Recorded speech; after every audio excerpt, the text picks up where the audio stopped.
Sexuality, How to Teach Your Children by the Conventual Sisters of St. Dominic.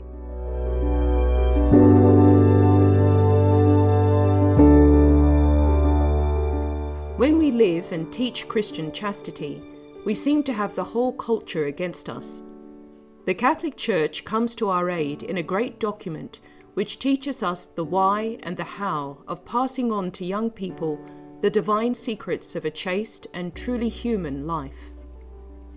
The document, entitled The Truth and Meaning of Human Sexuality, Guidelines for Education Within the Family, was issued by the Pontifical Council for the Family in 1995. It is designed to assist parents and teachers in their God-given role of instructing the young about the truth of human love and sexuality. To make this document more accessible, we, the Conventual Sisters of St. Dominic, have produced a digest of its contents, of which the following is an audio version.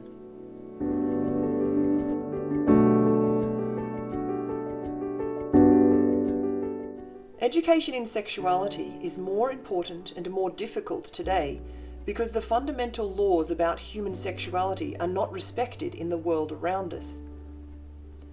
Parents find it more difficult to educate their children in sexual morality because the moral questions have become more complex and ideas of sexuality more distorted in society at large. Schools have often taken on the task of the parents in sex education, but have only provided sexual information without forming the children's consciences about right and wrong. Education in sexuality must be education in chastity. Chastity is the successful integration of sexuality in the person according to God's law for human life and love. Parents who cooperate with God in giving new life have the first responsibility of teaching their children the meaning of life and love. The less society understands the dignity of human sexuality, the gift of persons to one another in marriage, and the grandeur of procreation and education of children, the more important is the role of parents in giving the truths of God to their children in these areas.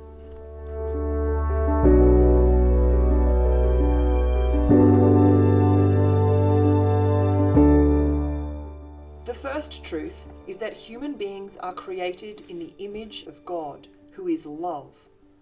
Man is created for love. It is everyone's vocation. The next truth is that love is not the same as satisfying our physical appetites. We are capable of much higher forms of love, of friendship and self-giving, loving persons for themselves and not for what they can give us. This makes true communion possible, where we learn the value of loving and being loved in return. Sexuality is a fundamental part of our personality. It shapes the way we are, the way we communicate, the way we feel, and the way we express and live human love. We are body-soul beings with gifts either of femininity or masculinity. Sexuality is geared to true love, which is the giving to and the receiving the gift of the other person.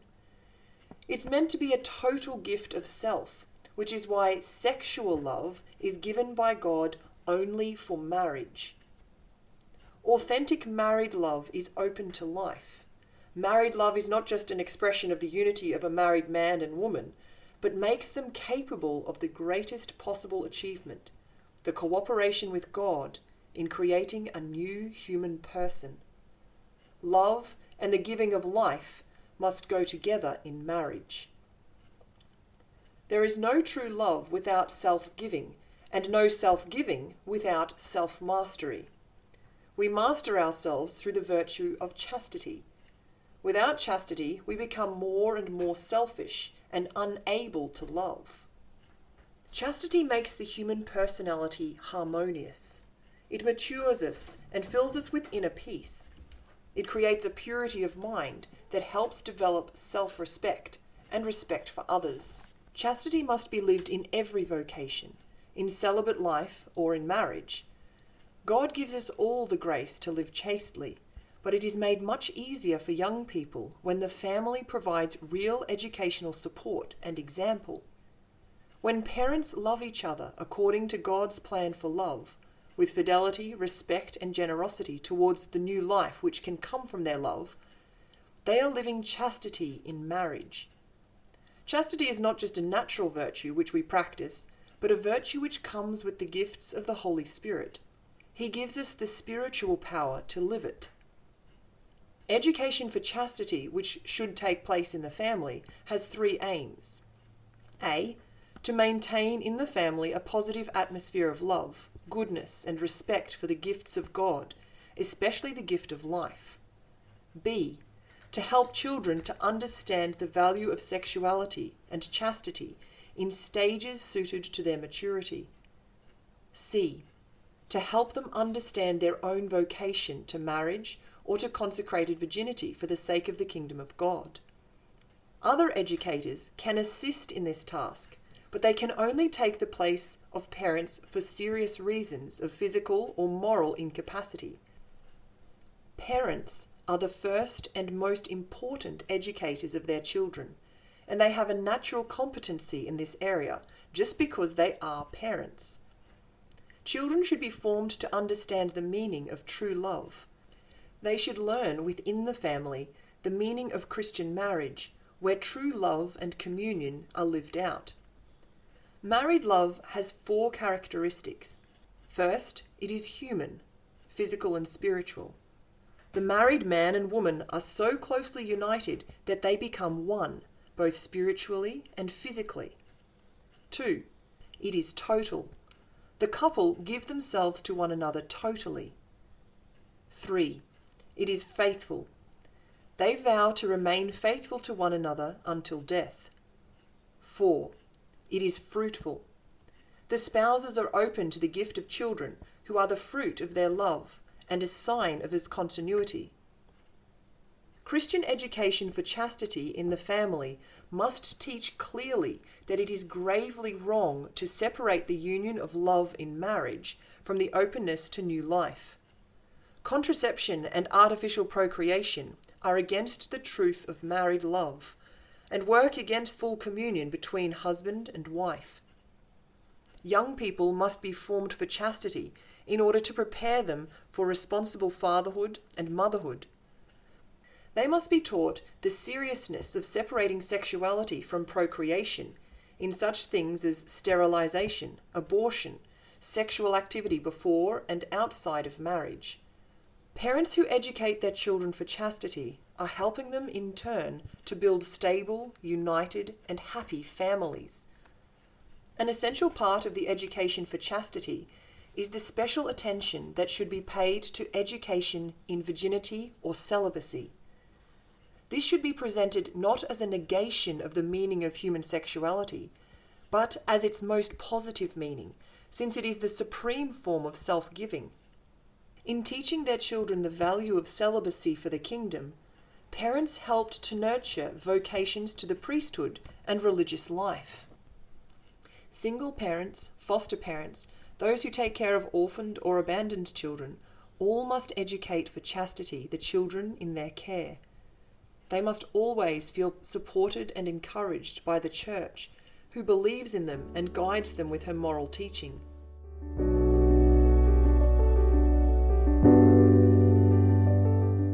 Parents need to be aware of their rights and duties when they are faced with state or school programs that deal with sex education. Their right to give education in their area is essential and cannot be taken over by others. Sex education must always be carried out under the guidance of parents. The school that teaches sex education must cooperate with parents. What it teaches must reflect the values and spirit of the parents. Parents who do not give adequate formation in chastity are actually failing in their specific duty as parents. They are also guilty if they tolerate immoral, distorted, or incomplete formation of their children through schools or other groups outside the home. Parents have a right and a duty to teach their children to be critical of pornographic material in the media and to demand that laws be made to prevent children from being harmed by this material. Parents should want more for their children. They should not be satisfied with keeping their children from the worst problems of today, for example, drugs or crime. They must be committed to educating them in the best of true human values, of freedom, responsibility, fatherhood and motherhood, service to others, honesty, hard work, wholesome recreation. Yet all of these should be taught and lived out within the life of grace, so that the children grow up knowing that they are children of God and brothers and sisters of all mankind. Psychology and pedagogy are agreed that the atmosphere of love in the family is critical for laying the foundations of true sex education, especially in the years of infancy and childhood, and even, perhaps, in the prenatal stage. It is important that both father and mother are present to the children, that they create a loving and reassuring environment for them, and that their own relationship is serene and affectionate. Parents must find time to talk with their children, to listen to them and to understand them. They must teach them how to channel their aspirations, to think deeply about the realities of the world around them, to use their powers of reason. Children are more important than work, entertainment, and social position. They are a gift to the parents and their most important task. The Christian family, where the parents give witness to their children of their own loving communion, is in the best position to raise children for true self-giving love. Children can thus be taught how to enter into healthy relationships with God, with their parents, with their brothers and sisters, with their companions of the same or opposite sex, and with adults. Education for love is an overall reality. All of these relationships must be in balance, the right feelings being cultivated and the negative ones controlled. Education for chastity has to be linked to education in all the other virtues: faith, hope, charity, justice, fortitude, prudence, and temperance, and all the virtues related to these. Modesty and decency in speech, action, and dress are vital to creating the growth of chastity in the home. Television and the other mass media are aggressive in their attacks on the innocence of children. Parents must always be on guard over what their children read, hear, and view. They must actively teach their children to be moderate, critical, and prudent in their use of the media. Privacy is also very important. If children or young people have their own privacy respected, they will learn to have a sense of the rights of others to that same privacy. This helps them to understand that human beings are never to be used or treated like objects of pleasure. They should know that they have a right to be loved and respected for themselves. True love requires self-control. Children and young people should come to appreciate the necessity of an orderly life, self-restraint, and loving sacrifice as they learn to channel their feelings and inclinations towards a life of virtue. Parents are essential models for their children in becoming truly noble men and women. Mothers who value their motherhood and femininity help their daughters to develop these qualities and their sons to appreciate and honor them. Fathers who live out their masculine dignity without machismo will become attractive models for their sons and inspire respect in their daughters. Catholic homes should be places where parents teach their children the value of human life, by being prepared to go without certain material advantages in order to welcome more children into the family circle. The home should be a place of faith, where there is an atmosphere of prayer, where all are aware of the presence and fatherhood of God, where the Word of God is read and followed, where the truths of faith and morality are taught and lived out. In this way, parents will be able to enter the depths of their children's hearts. They will leave an impression on them that nothing in their future lives will be able to destroy.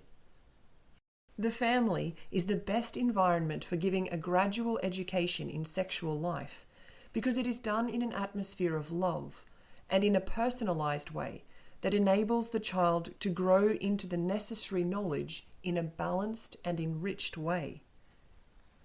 The Church is opposed to sex information presented without moral principles.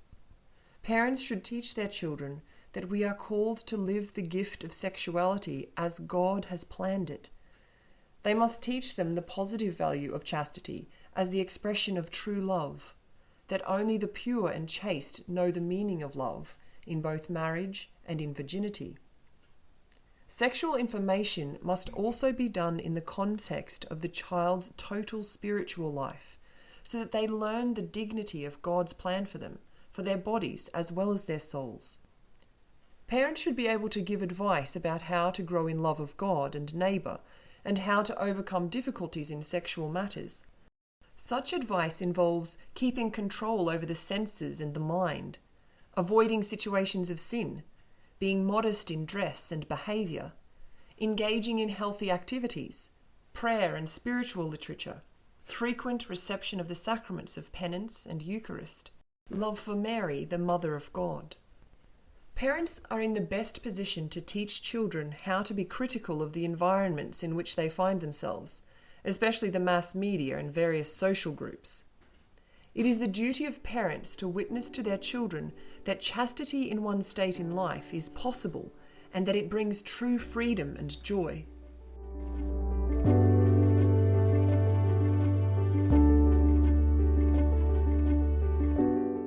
The stages of development in a child. The first stage, the years of innocence.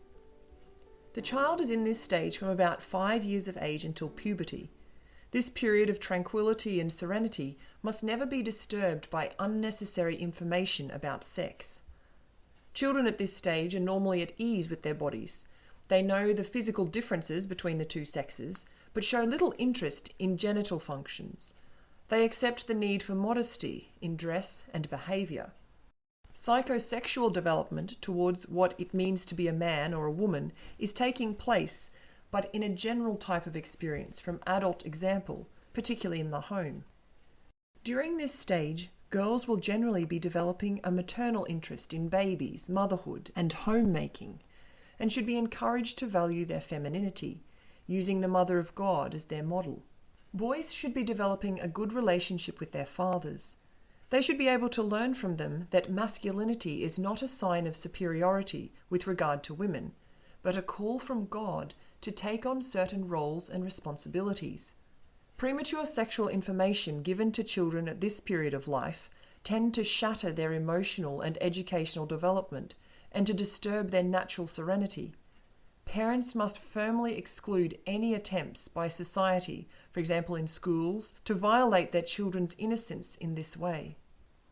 If children do receive premature sex information from the media or from peers, parents will have to give carefully controlled instruction to correct immoral or false information or to control obscene language.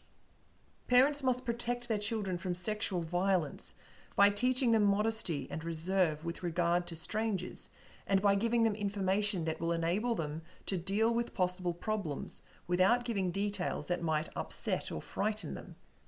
During childhood, parents should encourage in the child a spirit of collaboration, obedience, generosity, self-denial, self-reflection, and sublimation. During these years, there is an attraction towards intellectual activities which should be fostered. Undisciplined and lazy habits lead to immaturity and moral weakness, which make chastity difficult to maintain in later years. Parents should present to their children objective standards for what is right and wrong, creating a strong moral framework for life. The second stage, puberty. Puberty is the initial phase of adolescence. It is a time when parents are called to be particularly attentive to the Christian education of their children. It is a time of self-discovery, of great plans, of the awakening of love and sexual impulse, of exhilarating discovery of life.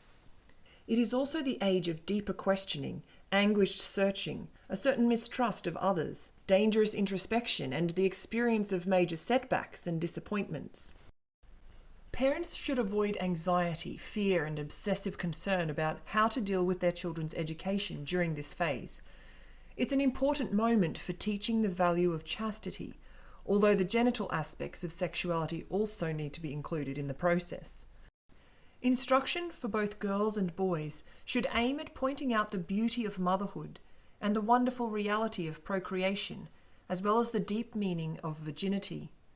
Boys should be reminded about God's gift to them of cooperating with Him in transmitting the divine image from person to person. Parents should help their children to form their consciences according to God's plan of love for each person, so that they are able to distinguish between true moral judgment and vague subjective feelings or personal opinions. The truth of human sexuality should always be presented in the light of its beauty and mystery, and not as something shameful. Consideration of pathological sexual problems should not be given excessive importance. Parents should help their children learn the value of mature autonomy in choosing ways of dressing, speaking, and behaving, so that they do not become enslaved to fashions, which often trivialize sexuality and reduce it to a consumer object. Adolescence. This is the period of self-projection and therefore of vocational discovery. For physiological, social, and cultural reasons, this period tends to be longer today than in the past. Christian parents should educate their children for life in such a way that each may fully perform his or her role according to the vocation received from God. This is an important task, which is the culmination of the parent's task. God calls everyone to holiness. He has very precise plans for each person, a personal vocation, which each must recognize, accept, and develop. The Church's sublime teaching on virginity and celibacy must always be given, but also the Church's vocational meaning of marriage as a great mystery which reflects the love of Christ for the Church. Parents should always strive to give example and witness by their own fidelity to God and to one another in the marriage covenant. They should also help their adolescent children through sexual problems by highlighting prayer and the reception of the sacraments, especially the Eucharist and confession.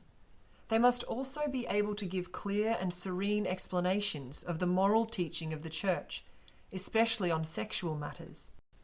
The question of homosexuality must be dealt with in a balanced way that clearly distinguishes between a tendency and acts of homosexuality which are against the natural law. If parents notice a tendency of this kind in their children during childhood or adolescence, they should seek expert assistance. Always, they must teach their children that this condition is a trial and help them to achieve self-respect and dignity through a life of chastity.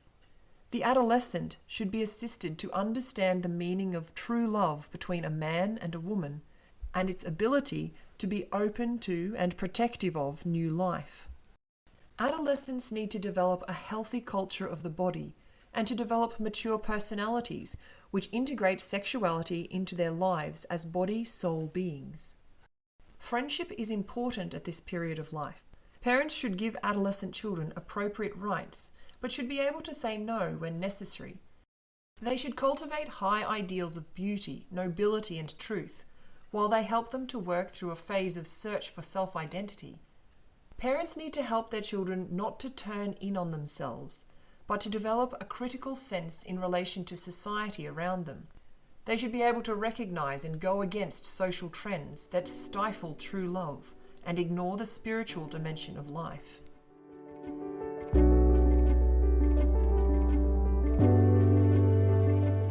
Practical guidelines.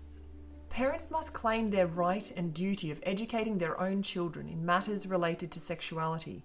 Sex education must always be carried out under their guidance. It is recommended that parents associate with other parents to seek support in this role and to protect their children from damaging forms of sex education. Where parents are helped by others in educating their children for love, they must keep themselves informed on the content and methodology used. No one can withhold such information from parents. They even have the right to be present personally during classes.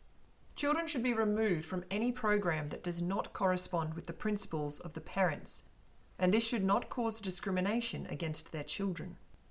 4 working principles. Number 1. Human sexuality is a sacred mystery and must be presented according to the doctrinal and moral teaching of the Church. Human weakness and the need for God's grace to overcome temptations and avoid sin in this area must be thoroughly understood. The conscience of every child must be formed properly, and his growth in Christian virtue promoted. 2. Only that information should be given which is relevant and appropriate to the child's level of individual development. 3. No material of an erotic nature should be presented to children or young people of any age, individually or in a group. Sexual instruction should always be positive and prudent, clear and delicate in content and method. 4.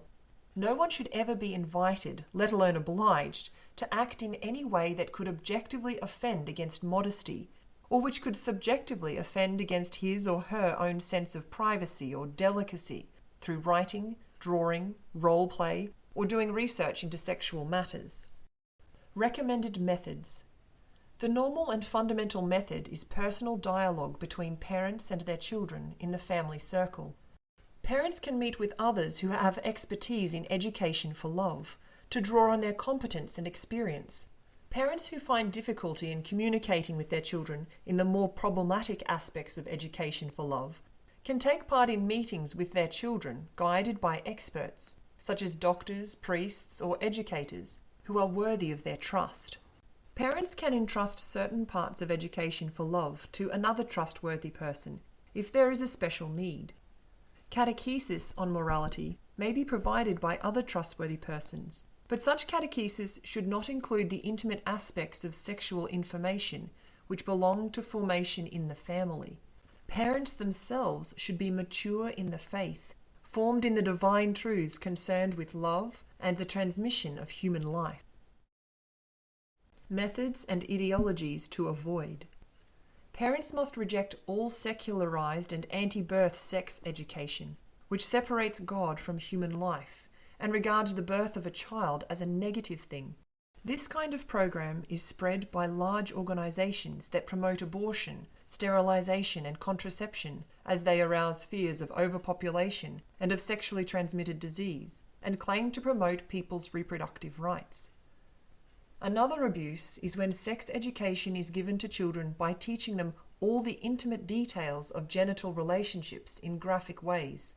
They do this to promote the idea of safe sex and spread untruths about the effectiveness of condoms as a protection against AIDS.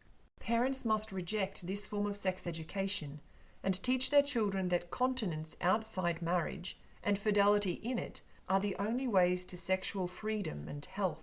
The use of values clarification strategies in education is widely used and potentially harmful. Young people are encouraged to reflect on and decide moral issues according to their own personal feelings, rather than according to the objective moral law. They're given the idea that they can create their own personal moral code. Sex education is often inserted into the curriculum across various other subjects, such as health and hygiene, personal development, family life, children's literature, social studies, and cultural studies, and so on. Parents need to guard against this subtle inclusion of anti-life, secularist philosophies in such studies. Conclusion. There are various ways of helping and supporting parents in fulfilling their fundamental right and duty to educate their children for love. Those who are called to do this must be prepared to teach in conformity with the moral doctrine of the Catholic Church. They must be mature persons of a good moral reputation, faithful to their own state in life, married or single, laity, religious, or priests. They must not only be prepared in the details of moral and sexual information, but must be sensitive to the rights and role of the parents, as well as the needs and problems of children. They must enter into the same spirit that animates the parents, who have a right to the support and cooperation of the other members of the Church.